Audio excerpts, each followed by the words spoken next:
नमस्कार, मैं मनोहर सिंह साहू, सहायक प्राध्यापक भूगोल, शासकीय स्नातकोत्तर महाविद्यालय पूर्व आपका स्वागत करता हूँ। आज का मेरा टॉपिक है बहुसंख्याकार प्रक्षेप को आलेखी विधि द्वारा किस प्रकार से उसकी रचना की जाती है। बहुसंख्याकार प्रक्षेप एक संशोधित संख्याकार प्रक्षेप है। इसमें एक मानक अक्षांश वाले संख्याकार प्रक्षेप और बोन्स प्रक्षेप दोनों की विशेषताएं इसमें मिलती हैं। इस प्रक्षेप को निर्मित करने के लिए यह कल्पना की जाती है कि जिस क्षेत्र का बहुसंख्याकार प्रक्षेप बनाना है उस क्षेत्र के अलग अलग अक्षांशों को अलग अलग शंकु अक्षांश वृत्तों पर स्पर्श करता है। तो इस प्रक्षेप की रचना करने के लिए दिए गए पृष्ठ 1:15 करोड़ प्रदर्शक भिन्न पर एक बहुसंख्य प्रक्षेप का निर्माण कीजिए, जिसमें प्रक्षेप का अंतराल 15 अंशों, प्रक्षेप का अक्षांशीय विस्तार 30 अंश उत्तरी अक्षांश से 75 अंश उत्तरी अक्षांश तथा देशांतरी विस्तार 0 अंश से 180 अंश पूर्वी देशांतर। दिए गए प्रश्न के अनुसार सबसे पहले हम लघुकृत गोले का अर्धव्यास अर्थात r रेडियस ज्ञात करेंगे। रेडियस ज्ञात करने का जो सूत्र है, पृथ्वी का वास्तविक अर्धव्यास बटे प्रदर्शक भिन्न का अर्ध। पृथ्वी का वास्तविक अर्धव्यास 63 करोड़ 50 लाख सेंटीमीटर और प्रदर्शक भिन्न की जो हर है वो है 15 करोड़ सेंटीमीटर।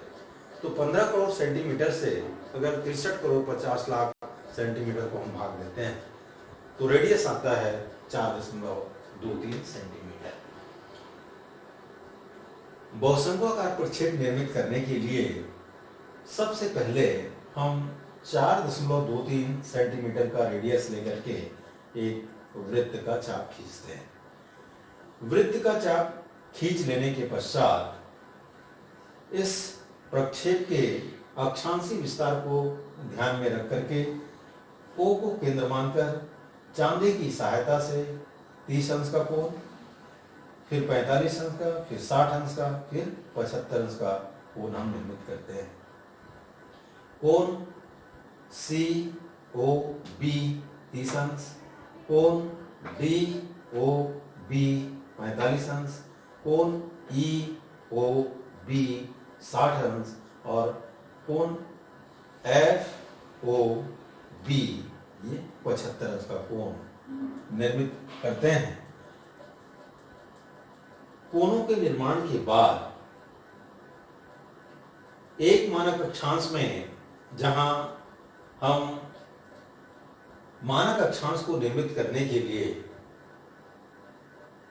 वृत्त चाप पर जहां जहां अक्षांश को ये कोण स्पर्श करते हैं, जैसे 30 अंश को ये C पर स्पर्श कर रहा है, 45 अंश को D पर और 60 अंश को E पर, 75 अंश को F पर। तो C पर चांदी की सहायता से हम 90 अंश का कोण निर्मित करते हैं और इसको उतनी लंबाई तक बढ़ाते जाते हैं जितनी लंबाई तक ये OG रेखा पर आकर के मिल जाती है। 45 अंश के लिए फिर D पर 90 अंश का कोण, E पर 60 अंश के लिए और F पर 75 अंश के लिए कोणों को निर्मित कर इनको हम मिला देते हैं। चूंकि प्रक्षेप का अंतराल 15 अंश है, इसलिए C और D की दूरी लेकर के हम एक O को केंद्र मानकर पुनः वृत्त का चतुर्थांश निर्मित करते हैं और ये वृत्त का चतुर्थांश 30 अंश की रेखा को K बिंदु पर, 45 अंश की रेखा को L बिंदु पर, 60 अंश की रेखा को M पर और 75 अंश की रेखा को 75 अंश की रेखा को M बिंदु पर स्पर्श करती है। K से K1 लंब डालते हैं, L से N1 लंब डाल देते हैं, M से M1 लंब डालते हैं और N से N1 लंब डाल लेते हैं। और यही जो दूरी है प्रत्येक दिए गए अक्षांश पर दो देशांतर रेखाओं के बीच की मानक दूरी होती है।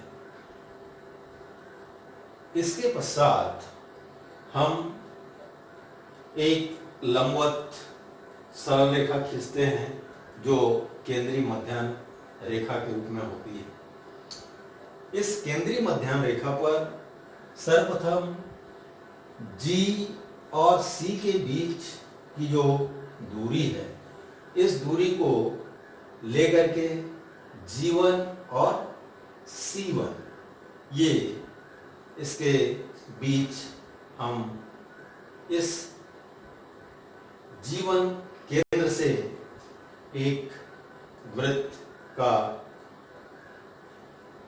खींचते हैं, अक्षांशीय वृत्त 30 अंश के लिए, और बाकी अक्षांशों को खींचने के लिए इस C1 बिंदु से जितनी B और C के बीच की दूरी है, इस रेखा पर बराबर बराबर निशान लगा देते हैं।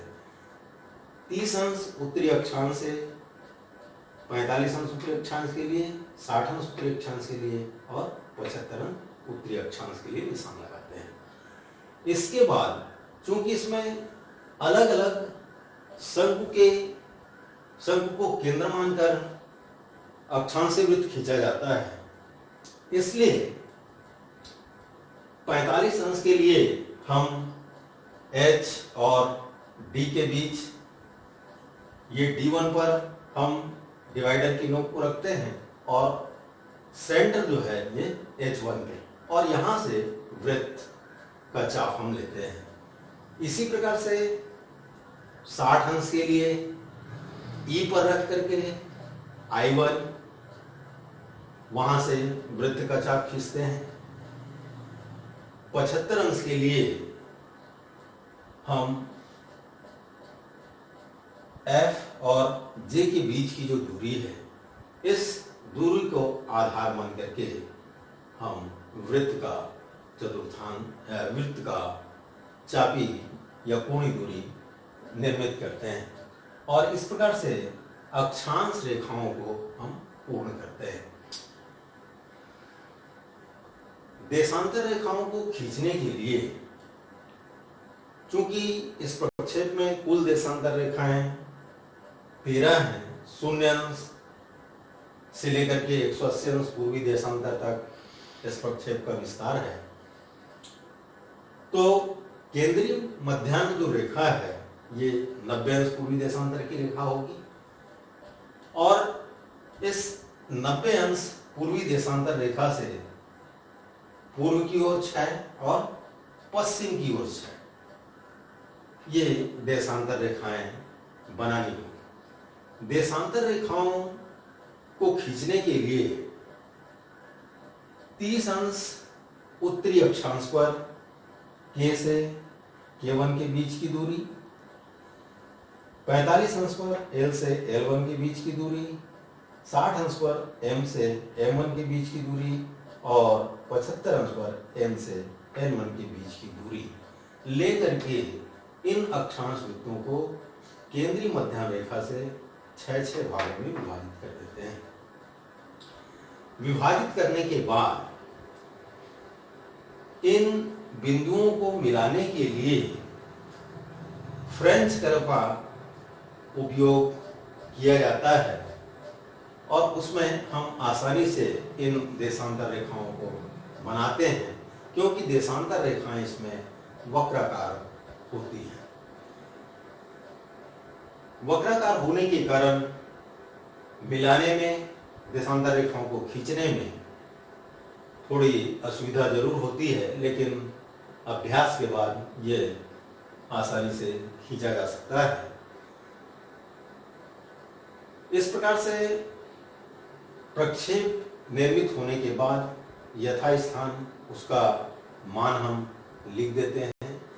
जैसे इसमें 30 अंश उत्तरी अक्षांश से लेकर के 45, 60, 75 और देशांतर शून्य अंश 15 अंश, 30 अंश, 45 अंश, 60 अंश, 75 अंश, 90 अंश जो कि केंद्रीय मध्य रेखा है, 105 अंश, 120 अंश, 135 अंश, 150 अंश, 165 अंश और 180 अंश पूर्वी देशांतर।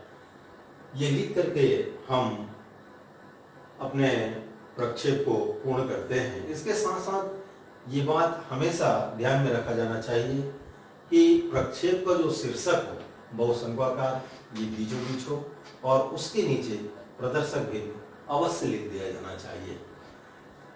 इस प्रक्षेप की लक्षणों को अगर हम देखें तो पहला लक्षण है, इसमें जो केंद्रीय मध्याह्न रेखा है ये सरल रेखा के रूप में होती है। दूसरी विशेषता, केंद्रीय मध्याह्न रेखा पर और समस्त अक्षांश वृत्तों पर मापक शुद्ध होता है। तीसरी विशेषता, जैसे जैसे हम उत्तर की ओर जाते जाते हैं, दो देशांतरों के बीच की जो दूरी है ये कम होते जाती है। जैसे इस प्रक्षेप में 30 अंश से जैसे हम 75 अंश की ओर जाते हैं तो 30 अंश पर तो दो देशांतरों के बीच की दूरी ज्यादा है, लेकिन 45 पर देखें तो ये दूरी कम हो रही है, फिर 60 पर ये दूरी कम हो रही है और 75 पर ये दूरी कम हो जाती है। तो इस प्रकार से जैसे जैसे हम उत्तर की ओर जाते हैं वैसे वैसे दो देशांतरों के बीच की दूरी कम होती है। केंद्रीय मध्याह्न रेखा को अक्षांश वृत्त जो है ये समकोण पर प्रतिच्छेदित करती है। देशांतर रेखाएं वक्राकार होती हैं। इस प्रक्षेप के गुणों को अगर हम देखें तो इस प्रक्षेप पर केंद्रीय मध्याह्न रेखा पर और समस्त अक्षांशों पर मापक शुद्ध होता है, लेकिन जैसे जैसे हम केंद्रीय मध्याह्न रेखा से दूर किनारों की ओर जाते जाते हैं वैसे वैसे क्षेत्रफल को लेकर के इसमें विकृतियां आती जाती हैं। इसके साथ ही इस प्रक्षेप में हम दो अक्षांश रेखाओं के बीच की दूरी को अगर हम देखें तो इसमें मापी चूंकि अक्षांशों पर शुद्ध होती है, लेकिन एक अक्षांश वृत्त पर इनके बीच की जो दूरी है ये बराबर होते जाती है। जहां तक इस प्रक्षेप की उपयोगिता है, चूंकि ये सकेंद्रीय वृत्तों के चाप नहीं होते हैं, अलग अलग शंकु के शीर्ष को आधार मान करके इनको खींचा जाता है, इसलिए इसकी जो उपयोगिता है बड़े बड़े क्षेत्रों के लिए नहीं होती है। सामान्यतः छोटे छोटे क्षेत्रों के लिए इस प्रक्षेप का उपयोग किया जाता है जिनका पूर्व और पश्चिम विस्तार कम होता है। संयुक्त राज्य अमेरिका में स्थलाकृतिक मानचित्रों को निर्मित करने के लिए ज्यादातर इस प्रक्षेप को उपयोग में लाया जाता है। आशा है इससे आप लाभान्वित होंगे। धन्यवाद।